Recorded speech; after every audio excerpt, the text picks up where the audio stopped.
Yo, so why do us gun people buy revolvers? Well, there's actually a multitude of reasons why we do it, but I'm just gonna give you like kind of like my first-hand experience with talking to people over there at the gun shop, the gun range, and yeah, there are some gun ranges where you can kind of like take a step back and then I guess kind of rub elbows a little bit with.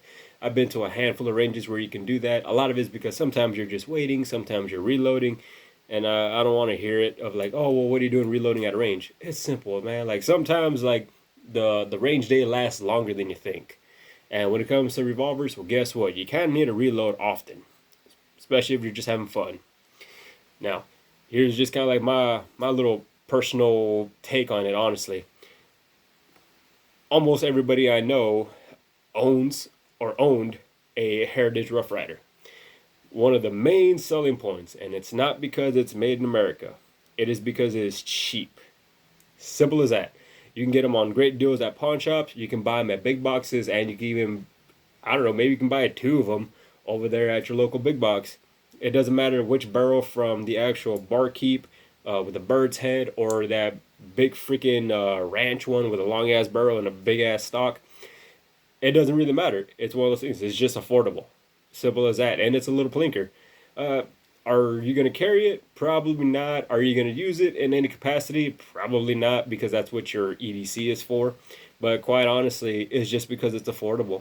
That's it. What else do you want? I mean, look at I was gonna say look at Sky Industries, but they're done. They're done for. But quite honestly, they're just affordable, and people like them. People like nostalgia. People like the idea that like, okay, cool. I don't really have a old school Wild West gun, but I have a 22 blinker. That's about it. Now, why do people have J frames? Simple. They are simplicity at its finest. Quite few people honestly just kind of have them for the fact is that they are just simple. The 5 shot, maybe 6 shots, a 38 special. If you're like me, I have the 605, and it's 5 shot to 357, but I can load in 38 special. Usually the selling point there is because one of my friends works at a gun shop, so that's kind of like what his regurgitation when I go and have lunch with him and stuff like that, and then we talk and I hang out for a little while, and that's his selling point to like some people like yeah you buy 357, you throw 38s in there, so you got two calibers in one, so that's actually pretty good. But a lot of it really is because when people kind of go for it, and honestly, it doesn't matter from like old boomers all the way down to like I guess millennials. Honestly, they just kind of like the idea that it's simplicity at its finest. Stick bullet in cylinder, pull trigger, gun go bang. That is it.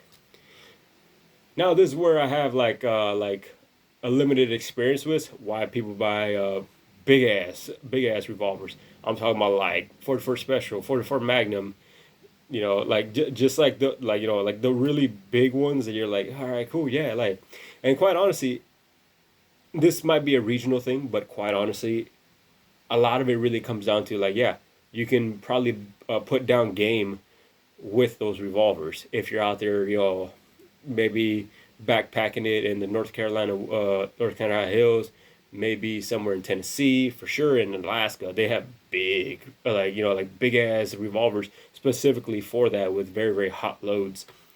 And that's not a bad thing. I'm just saying like it's limited down here because I live in the city. As much as I would like to, I mean, personally, I had my eyes on a 686 plus because I thought it was actually kind of cool, and then I learned about the Model 69 combat model, and that honestly like it is a little big, and like I was like, yeah, I don't think I'll carry that thing, but I'll like it specifically because it's the Model 69. But and like for I would say just for people that just kind of want to buy it, like it's simple as that. They almost treat it like a novelty. Now that is a small proportion of it. The ones that treat it like a novelty, they're gonna buy one or two boxes. They're gonna find out real quick that like it's damn near $50 for a box of 44 Magnum or 44 Special. Like it's been a minute since I've actually checked the prices. It's almost $40 from what I remembered. And then all the other ones that are out there, like they're almost within like the same price range. And it's one of those things where like it's not gonna see a whole lot of quote unquote action like 9 millimeters, like the average Glock. It's not gonna see that many rounds through it.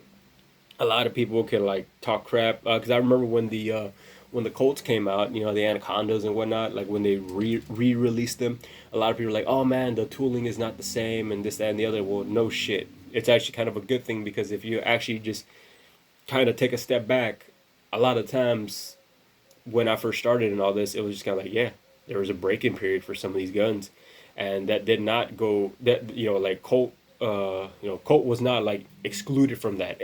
Almost damn near every one of them had a break-in period, and that's kind of like a little bit different nowadays. Like the machining is a little bit better. I mean, yeah, like in the '70s and whatnot, like it was probably at the top of its game, but I mean, fuel injectors were being like kind of introduced to replace the carburetors.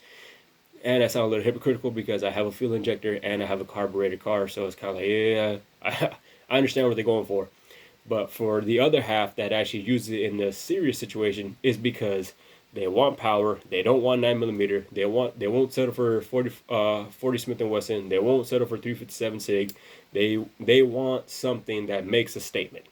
And most of the time, it is about making a statement. And that statement is, don't fuck with me. Simplicity at its finest.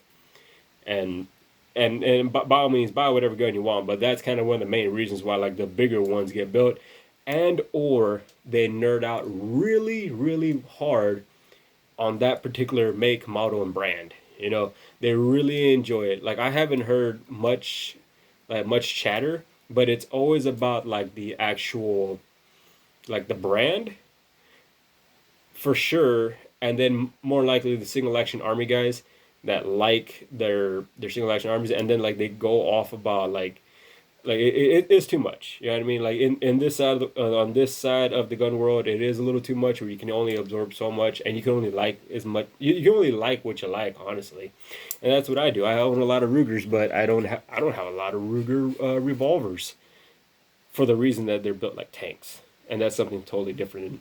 But that's kind of like the nitty and gritty. And then the people that I see at the range, I mean, I understand that. Like, I mean, I wear shooting gloves because, like, just to kind of practice with them.